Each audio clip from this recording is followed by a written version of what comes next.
Chapter 1. A colleague arrives and acts unreasonably. Squish, squish. Monica awoke to a soft sensation against her cheek. She'd fallen asleep on her desk, pen still in her hand. She sluggishly raised her gaze to find herself staring into the golden eyes of a black cat. The cat had been pushing on her cheek with his paw, and once he realized she'd woken up, his eyes narrowed into a satisfied, human-like grin. "Hey, Monica. It's morning. Can't sleep forever. What? Are you not going to wake up unless a prince kisses you?" "Princess." Unfazed by the talking cat, Monica rubbed her eyes and sat upright. The black cat was her familiar. Not only could he understand human speech, he could even read. In fact, he was a much more avid reader than she was, taking any free moment he had to do so, nimbly flipping through the pages with his front paws. In particular, he enjoyed adventure novels, and he'd likely gotten the idea of a prince's kiss from one of those. "Ooh. Hello, Nero. Is it morning already? I'm going to go wash my face." Monica downed the rest of the cold coffee in her mug, then stood up. Turning her back to Nero, the black cat, she opened the front door and felt a cool breeze tickle her cheeks, a sign of summer's end. The rickety little house where Monica lived stood on a mountain in the kingdom of Riddle. There were no other dwellings nearby, and she was more than an hour's walk from the nearest village. Monica circled behind the house and drew water from the well, a great effort considering her small frame. Recently, great strides had been made in water transportation technology. Pipes had proliferated not only in major cities but in smaller villages in the area, too. But naturally, none ran to her little hut on the side of the mountain. Having grown up in the city, she'd found mountain life inconvenient at first. Now, however, she was perfectly accustomed to life in her little house. Best of all, the area was quiet and secluded. After filling a pail with drinking water, she collected some clothing she'd hung out on a pole to dry and went back inside. Then, as though just remembering, she looked at her reflection in the large mirror in the corner of the room. An acquaintance had all but forced the mirror on Monica, telling her to put a little more care into her appearance. The mirror itself was very fine and looked out of place in the rickety surroundings. Its elegant glass reflected a skinny girl with frizzy hair wrapped in a worn-out robe. Though she would be turning 17 this year, her seedy frame was much paler than it should have been at her age. It was almost the color of a corpse. Her light brown hair, which she'd haphazardly parted into a pair of braids, was dry and lacked shine, looking even rougher than a bundle of hay. Two round eyes, each framed by dark circles, peeked out from under her bangs, which she'd let grow and grow. To tell the truth, she looked terrible. She was in no state to be seen by anyone else, but because she spent her time cooped up in a shack in the mountains, such things hardly mattered to her. "Oh," she thought, "but I think today is when my monthly shipment arrives." Monica was extremely shy and found it difficult to buy things in stores. Instead, she'd asked the people of the village at the foot of the mountain to deliver food to her. For a moment, she wavered, wondering if she should rebraid her hair after all. No sooner had she thought this than there was a knock at the door. "Monica, your food is here." The lively female voice gave Monica a start. She pulled her robe's hood down over her eyes. In the meantime, Nero jumped nimbly up onto a shelf. "A guest. Guess it's time for me to pretend to be a cat, huh? Meow." "Why yeah." Nodding to Nero, Monica nervously opened the door. A wagon was parked outside her house, and next to it stood a girl of about 10. She was a spirited girl, with olive brown hair tied behind her neck. Her name was Annie, and she was from the nearby village. Usually, it was her job to deliver things to Monica. Monica peeked from behind the door and, trembling, called out a shaky, "Hello." Annie was used to Monica's habits by now, and she pushed her aside, threw the door open, and began lifting the bundles of food. "I'll bring everything in," said Annie. "Can you hold the door?" "Oh, okay." Monica nodded nervously as Annie skillfully ferried in the goods. Monica's home had few pieces of furniture, but books and stacks of papers littered the tables and floor, leaving little room to walk. Her bed, of course, had long since been buried under even more papers and books. She couldn't even lay down on it. That was why she had lately taken to falling asleep in her chair. "It's always so messy in here. Are these papers important? Can I throw them out?" asked Annie, suspiciously eyeing the sheaves of paper dominating the floor. They're all important." "Hey, are these formulas? What are you calculating? Annie could read, and since she was a craftsperson's daughter, she was also good with numbers. She was only a little over 10 years old, but she was smarter than most of the other children her age. But even for her, the rows and columns of numbers on these papers were all but indecipherable. Monica looked down. Without making eye contact, she answered, those are calculations for the orbits of the planets. Oh, what are these ones? Look at all the plant names. Those are.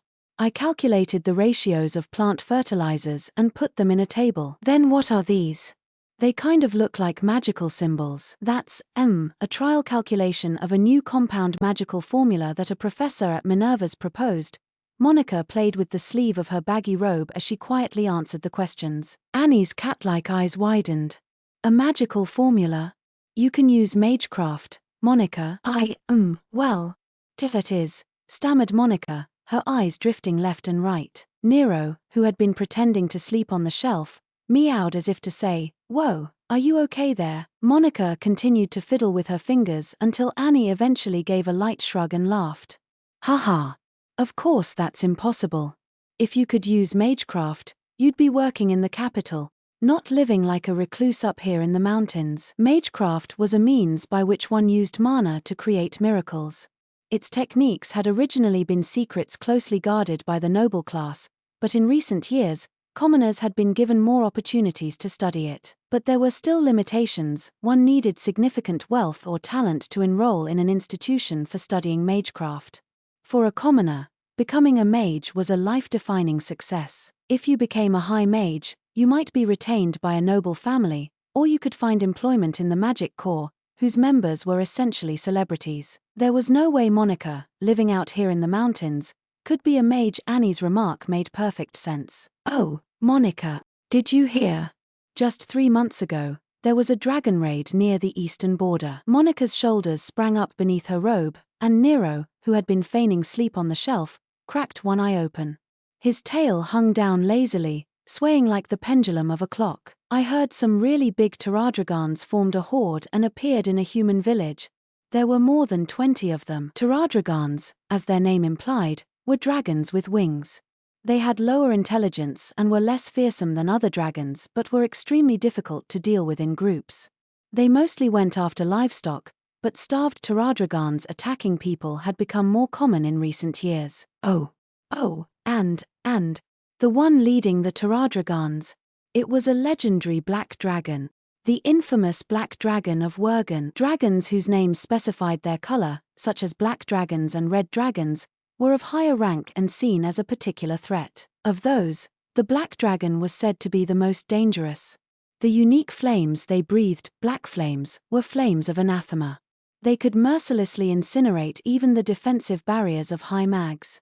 A single attack by a black dragon could easily reduce a kingdom to ashes. Indeed, they were a creature of calamity on an epic scale, and the dragon knights went to slay it, but one of the 7 sages was with them.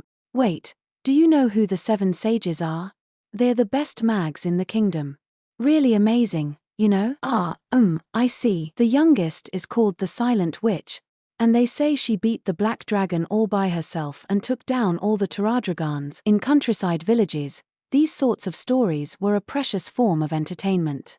Annie's eyes were practically sparkling, but Monica's certainly weren't. They say the Silent Witch is the only one in the whole world who can use magecraft without chanting, so magic always needs a chant, right?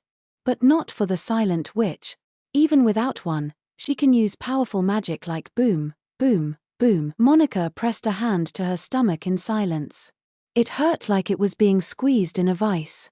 Despite the pleasant summer morning, she'd broken out in a full-body sweat. ISC, stammered Monica. Annie put her hands on her cheeks as if enraptured and said, "Oh, I want to meet a real sage one day. Just once." 7 sages aside, people out here seldom even saw middle-ranking mags or below. That was probably why Annie found them so fascinating. Still holding her stinging stomach, Monica took a few silver coins from a leather pouch on the cupboard. It would cover the food she'd had delivered, as well as Annie's tip. "Here," she mumbled, placing the silver coins in Annie's hands and closing her fingers around them. Thanks, for always doing this. Annie counted the coins, then tilted her head. I know I ask all the time, but is it really okay to have all this? It's almost twice what the food is worth. Why you delivered it to me, so, You can, well, have the rest as pocket money. Any normal kid would have jumped for joy and tucked the coins away in their pocket, but Annie was a smart girl. She knew the reward went well beyond the work she'd done, and she looked at Monica questioningly.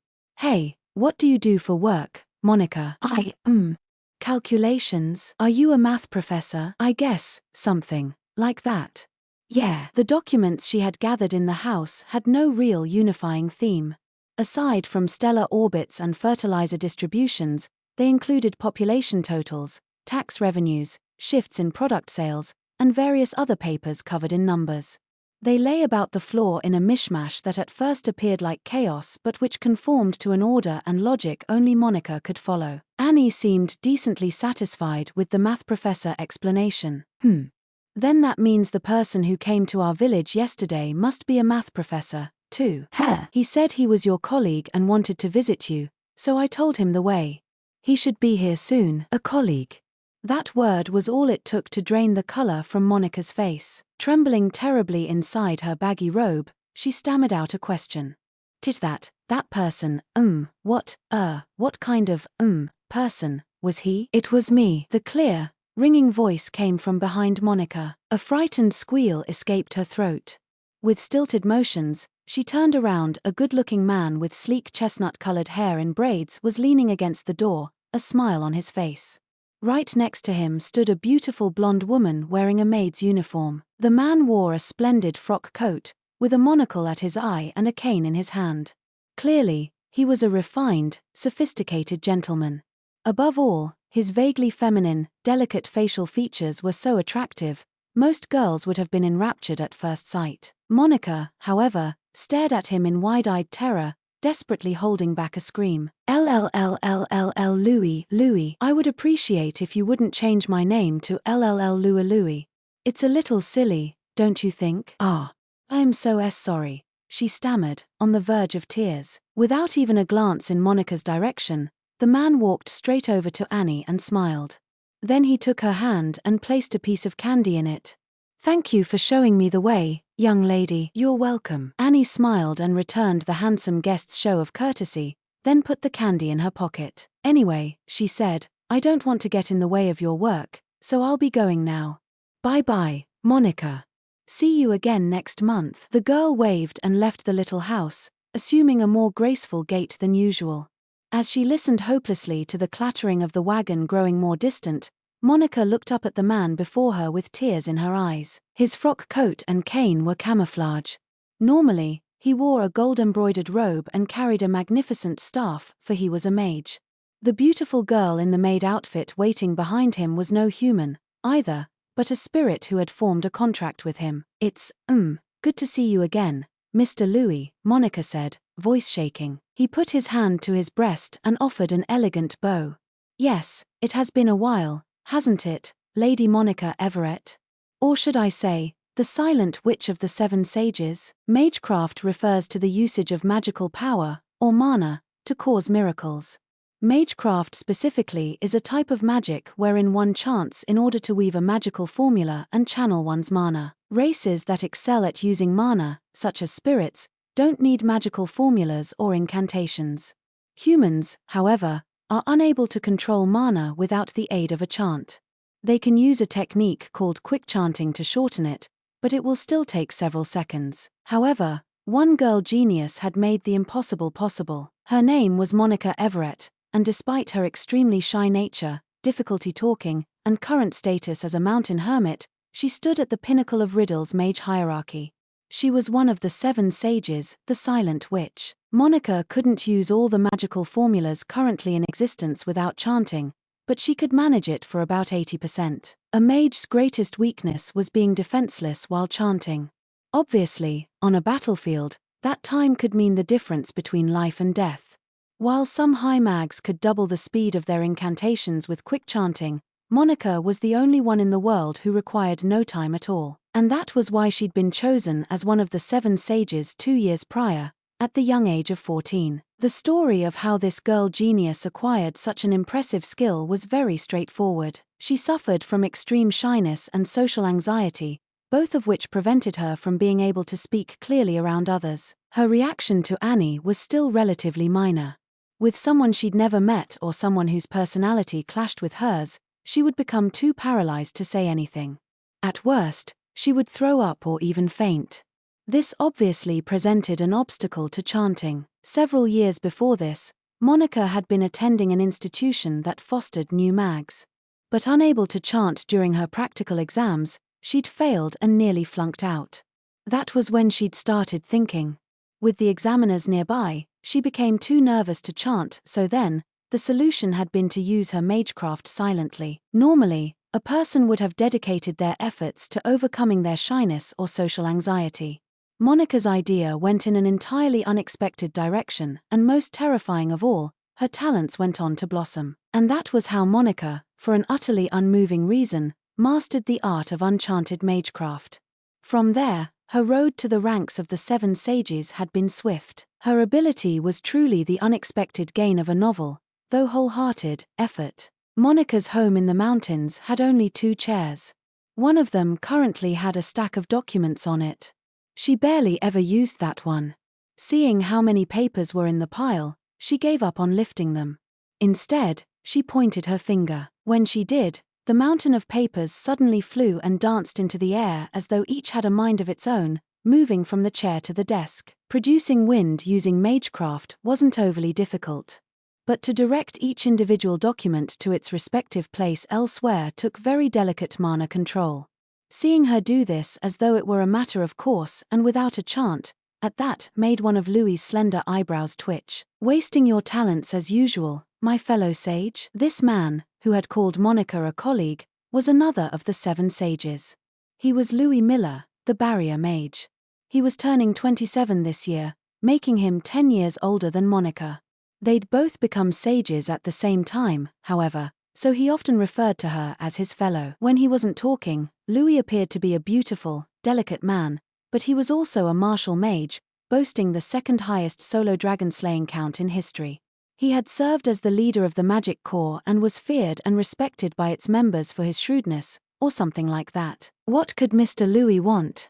Oh no, is he going to tell me to go slay dragons again? In any case, he was scary when mad, so Monica gestured him toward the newly cleared-off seat, trembling all the while. Louis sat down, then looked at the maid waiting behind him. "Arwen, a soundproof barrier, please." "Right away, sir." The maid he'd called Arwen gave a nod, and all noise from the surrounding area disappeared at once. The inside and outside of the house had been separated, blocking even the sounds of the wind and the cries of birds. Ceasing his pretend nap on the shelf, Nero shuddered his whiskers uncomfortably, and his golden eyes stared at the woman in the maid uniform. She was a tall, slender beauty. But though she had a pretty face, it was expressionless. It made her look somewhat like a doll. The reason she'd been able to put up a barrier without chanting was that she wasn't a human but a high spirit. Only about 10 mags in the kingdom could claim a high spirit as their attendant. "I'll get right down to it. I've come today to ask a favor of you." A favor?"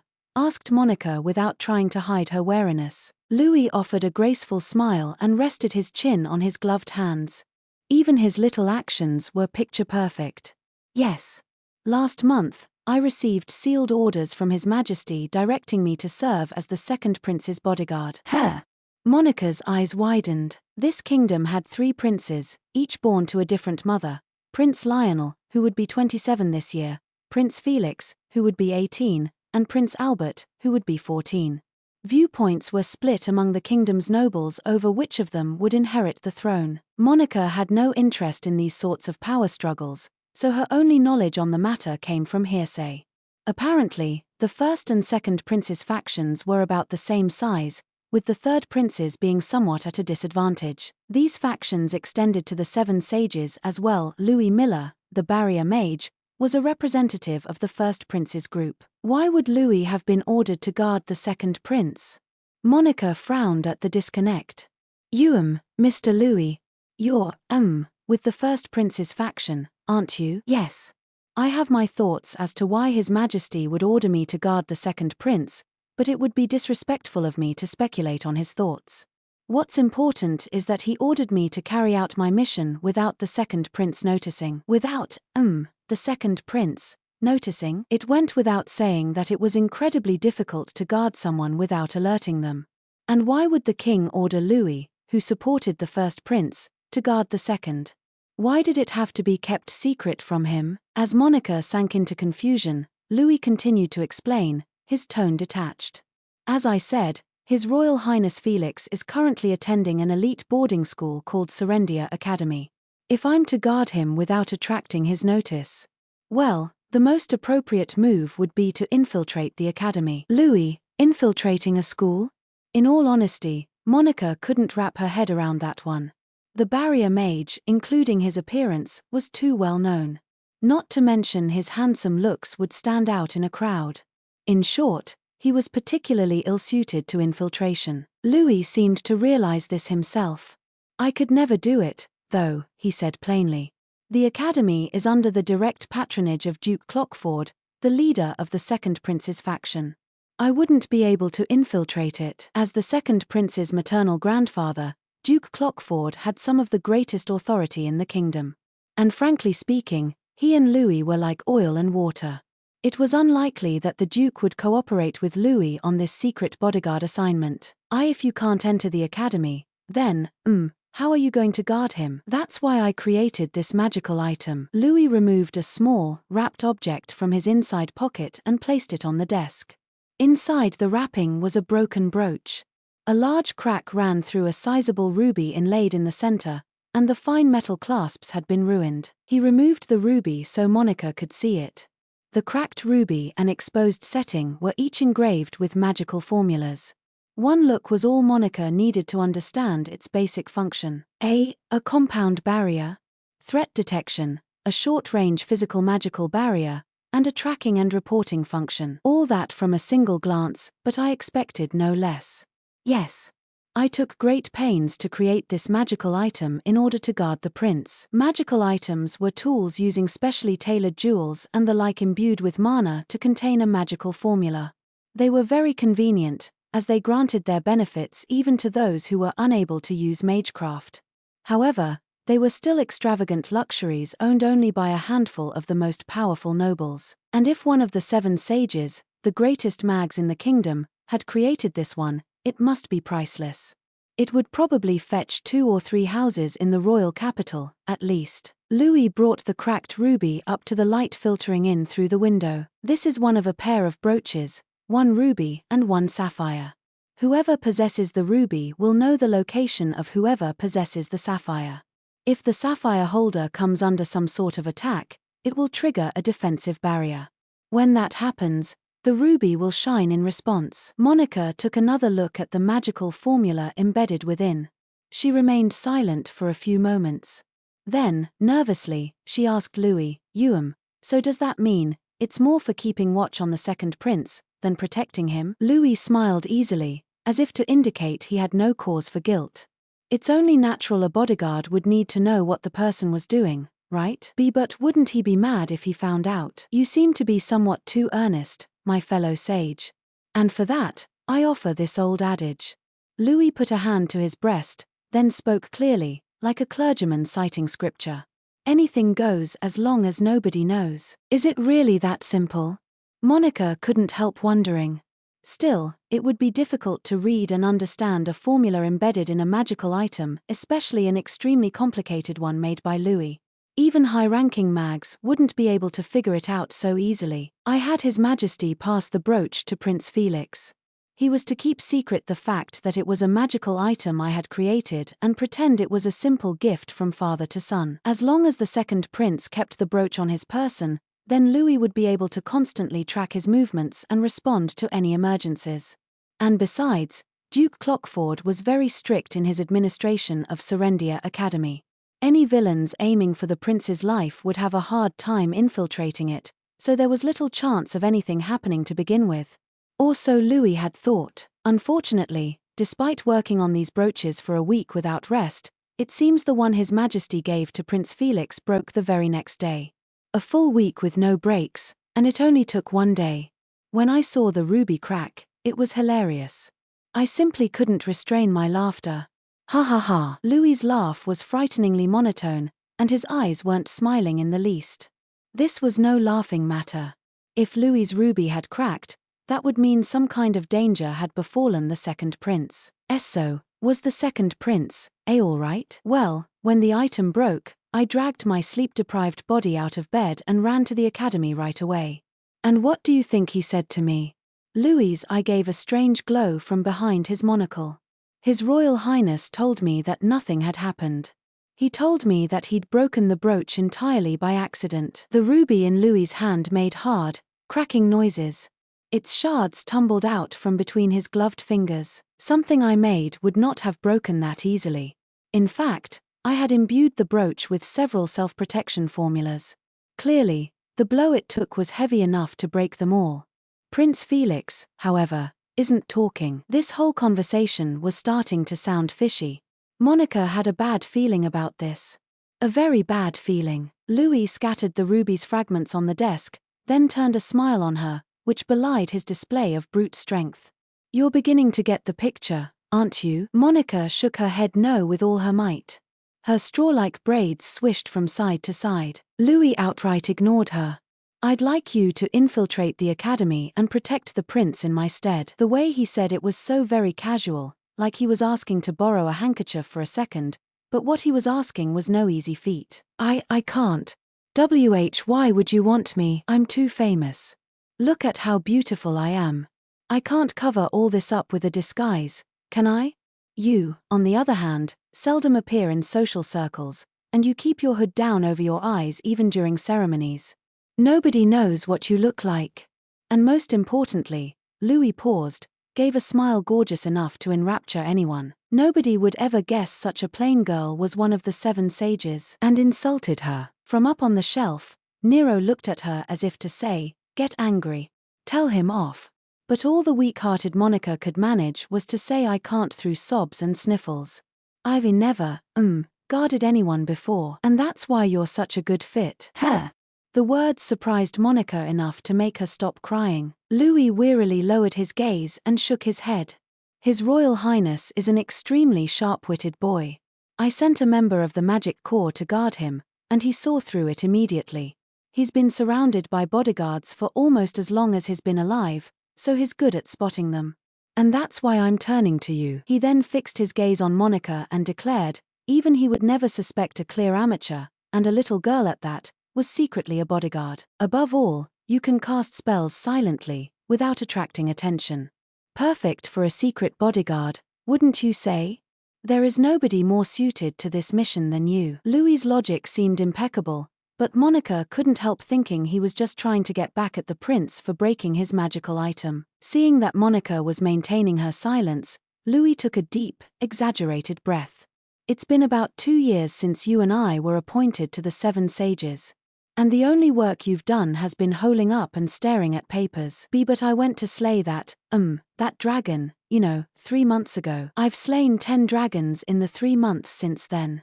What's your point? There was no clear hierarchy among the 7 sages, but Monica and Louis, by virtue of their newness, tended to get assigned a lot of busy work. Over these past 2 years, Louis had mainly been given dragon-slaying missions and Monica more clerical duties. Most of the documents in her house were related to mathematical work she'd accepted from the other sages. These jobs you're doing are for mathematicians. For bookkeepers. You do realize you're one of the 7 greatest mags in the kingdom of Riddle, yes? Doesn't it stand to reason there would be some tasks only you could perform? You do, right? I'm sure you do. If you don't, please understand that, okay? I demand it. An order.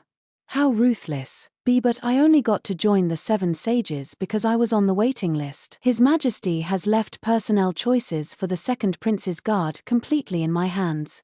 In other words, you don't have the right to refuse, my fellow sage. Louis grabbed her shoulders and leveled a direct, razor-like glare at her, and out of reflex, Monica nodded. By accident, he retracted his dangerous smile and let go of her shoulders. I'm glad we understand each other. In addition, these orders come directly from the king himself, so please consider execution a possibility should you fail, and pay attention. A shudder ran through Monica at the word execution. She didn't want to take on a scary mission like that. Unfortunately, once she had given Louis a nod of agreement, there was no escape. All she could do now was hide her identity at all costs for an entire year, until the second prince graduated, and carry out her mission as a bodyguard. As she begrudgingly resolved herself, Louis continued smoothly. Now let me explain what this mission will actually entail. Several years ago, there was a poor, miserable girl with no relatives living at a certain religious house in Count Kerbeck's domain, in the east of Riddil. Aha! But then the previous Count Kerbeck's wife, seeing her late husband in the girl, adopted her. The girl was given a happy life, doted on by the previous Countess Kerbeck. That's a nice story. Monica's unsophisticated appraisal prompted Louis to theatrically shake his head. When he continued, his voice was thick with sorrow. But one day, the Countess, an old woman, collapsed from illness and eventually passed on from this world of the living. Oh no! Having lost her guardian, the girl was shunned by the others in the Count's family and given minor errands as a servant of the Count's noble daughter. When that daughter enrolled in Serendia Academy, the poor girl was enrolled as well, as her caretaker. I feel so bad for her. Indeed. And you will play the part of that poor girl. Monica was silent for a good 10 seconds before opening her mouth to say, "What? That's the story you'll be using to infiltrate Serendia. Make sure you have it good and memorized before your admission." Monica broke out in a cold sweat. Louis had just assigned her an outrageous backstory, and with complete seriousness. She mumbled. It's so much, I can't even. As long as you have a troubled past, nobody will pry very much. Incidentally, I based your story on a character from this book. Ryn, the high-ranking spirit wearing a maid outfit and waiting behind Louis, smoothly produced a book. The author's name was Dustin Gunther, a recent favorite novelist of Nero's.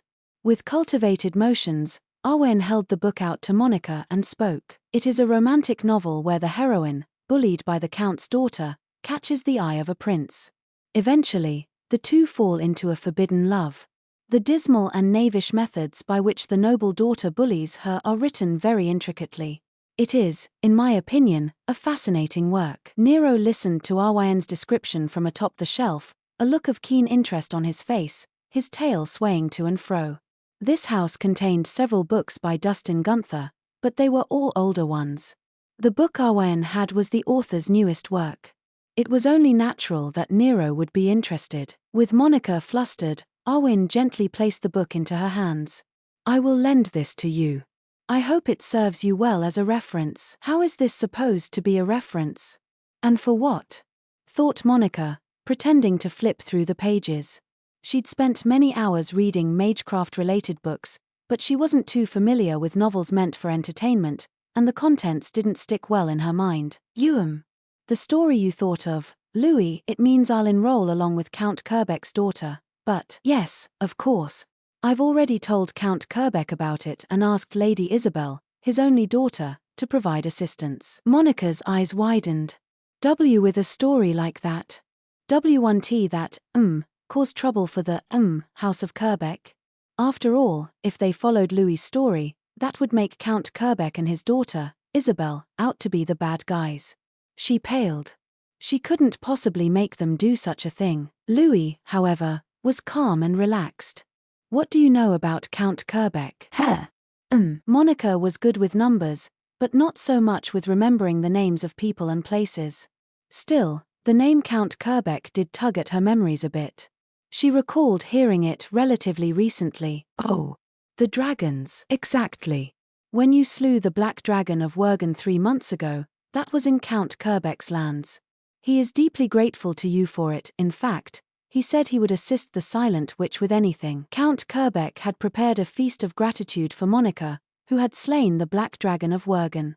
However, Monica had declined and fled back to her cabin, so she'd never met the Count or his daughter. Monica had been worried that her refusal would have soured the Count's opinion of her, but apparently, he'd been impressed. He'd taken it as a show of the Silent Witch's profound modesty. I've already given the cover story to Count Kerbeck and his noble daughter.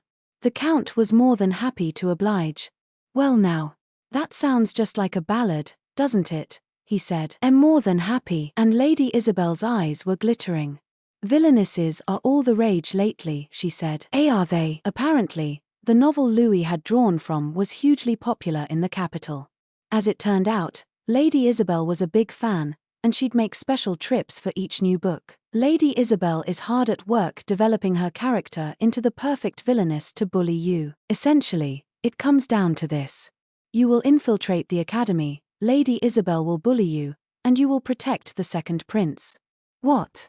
You're great at playing the bullied child, aren't you? Monica couldn't even answer that one, because she was nearly unconscious. If he had already arranged Count Kerbeck's assistance in the matter, Louis had never intended to let Monica out of this. Even after Louis and Ryn left her cabin, Monica remained in a dazed state on the floor. Louis had said he would come by at the same time the next day and that she should have her things ready to go by then. But she honestly didn't even know where to start. Hey, Monica. Are you alive? Hey. Nero used his front paw to prod Monica's foot. Normally, the soft, squishy pad was a soothing sensation for her, but she couldn't enjoy it right now. What do I do? I can't guard someone. I was only on the waiting list for the 7 sages. You said that before, didn't you? What do you mean by waiting list? Nero was confused, he didn't know much about human affairs. Sniffling loudly, Monica recalled the 7 sage examinations 2 years ago. 2 years ago, she began, they were selecting new sages. Right. And during the interview, I was so nervous that I began hyperventilating. Right. I don't remember much, but they said my eyes rolled back, and I fainted. I was foaming at the mouth. Nero, eyes narrowed, wagged his tail. And how on earth did that get you into the 7 sages? It just so happened that one of the sages at the time fell ill and had to quit, so a second spot opened up. And then they chose me out of pity. Nobody had told her this, but Monica was sure that Louis had been the only person who had actually passed the examination. He was a talented mage. Former leader of the Magic Corps, he backed up his accomplishments with his incredible abilities. Monica, on the other hand, was a little girl who was only good at calculations, who stayed holed up in a laboratory year-round. There was no comparison. I can't believe he'd choose someone from a waiting list as a bodyguard for a prince. I can't do it. I can't. As Monica hung her head and buried her face in her hands, Nero patted Monica's foot soothingly. If you really don't want to do it, why not just run away? I can't. Because if I run away, Louis will chase me to the ends of the earth. Louis Miller, the barrier mage, was a beautiful man with the manners of a noble, but he was also one of the most powerful martial mags in the kingdom. Monica knew that underneath those gloves were hands heavily calloused from fighting. Is that guy even human? He seems more like a keeper of the underworld than one of the 7 sages. He's about as scary as one. Monica knew that she couldn't run, but she was still scared. As she sniffled again, Nero, tail swaying, made a proposal. In that case, let's be positive about it, eh? You're going to be guarding a prince. You know, a prince. They're really cool, right? They practically sparkle. Human females all love princes, don't they? I don't know. The 7 sages have to do ceremonies and such, yeah? Have you ever seen a prince's face before? Monica shook her head. With her social anxiety, Monica hated crowds. During ceremonies, she always had her robes hood pulled deep over her eyes and kept to herself until it was over with. She'd never even gotten a good look at the king's face up on his throne. Hey, Monica. I just had a thought.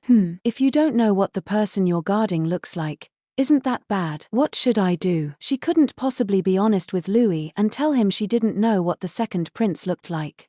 Not to mention the punishment for failing this mission was. The word execution flew around in her mind, causing her to fall face-first on the floor and break down in tears. Nero patted her knee with his front paw to try and offer some degree of consolation.